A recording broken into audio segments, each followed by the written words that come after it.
and took an art class in here, actually. Really kind of grew to like it, had a lot of good instruction. And I remember my teacher, Miss Beard, wanted me to pursue it in college, but I just didn't really consider it a viable career option, just money-wise. So I went in as a psychology major for a while, and I did classics, so a lot of Greek and Roman mythology, which my mom as an English teacher had kind of indoctrinated me into that.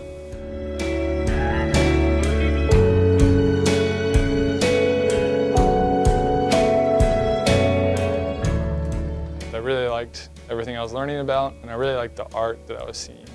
So I decided to get a little bit more back into it. Took a drawing class and then a sculpture class. And after about 2 semesters, they granted me an art scholarship. And because I had already had a full academic ride, this was money that I could, put into my pocket. It was income, and no other program had done that for me. And so I decided to double major and eventually major in specifically just studio art.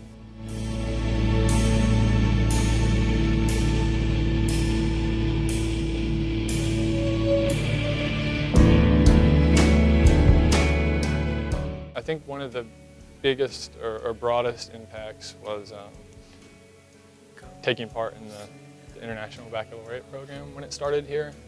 It was just a different way of teaching and learning, and it taught me to really analyze things and not just sort of memorize facts, but it made me really want to understand specific things and understand it as much as possible, and then be able to analyze that information and synthesize my own response. And so particularly in my English and history classes, we went really in depth into specific topics rather than cover a broad range of topics. And so just being able to really, really fully understand something and learn how to do that, well, it was very difficult, and I don't know how much I liked it at the time, but I'm very thankful for it because it made college a breeze. A lot of the skills that I learned just kind of they seep into every part of my life without really realizing it. So I would say particularly my English class with Mr. Kuhn, he was kind of the biggest influence as far as being able to really go in depth on something.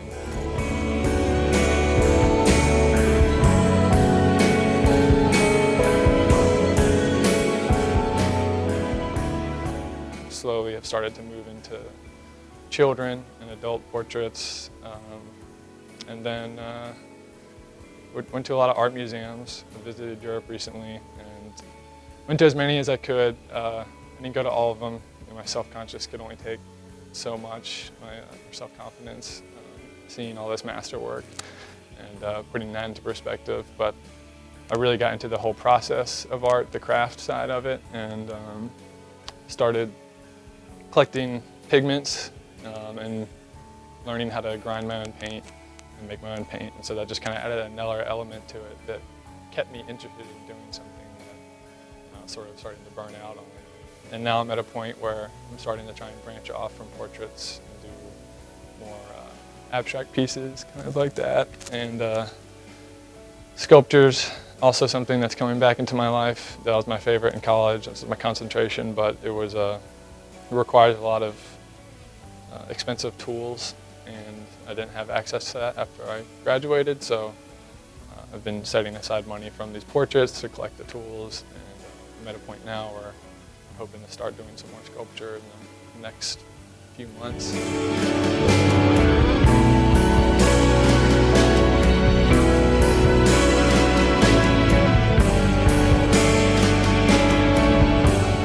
So I think the business side of art is maybe even more important than the quality of your work nowadays, again, because the market is so saturated. A lot of my favorite artists that are my peers, they have no success with it because they don't know how to sell their work, and then some of the most successful artists I know, they have good work, but their strength is their ability to market and keep track of their expenses and that kind of thing. the most successful sculptor I know, she has a business major, and she minored in sculpture. And that's something I think was lacking in that degree or that program in college, was teaching the students how to make a living as an artist. And so I tried to take as many finance and marketing classes as I could. And I think that was really helpful because at least 60% of the job is business. It's bookkeeping and marketing.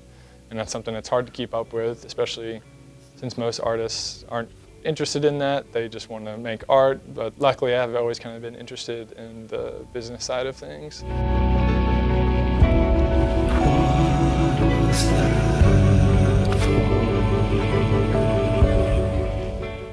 I would say, and it sounds kind of a cliche, and a lot of people will say this, but you really do got to just stick with it. If that's what you really want to do, and you'll find out if that's what you really want to do whenever you're going through a hard time in that career or in any career.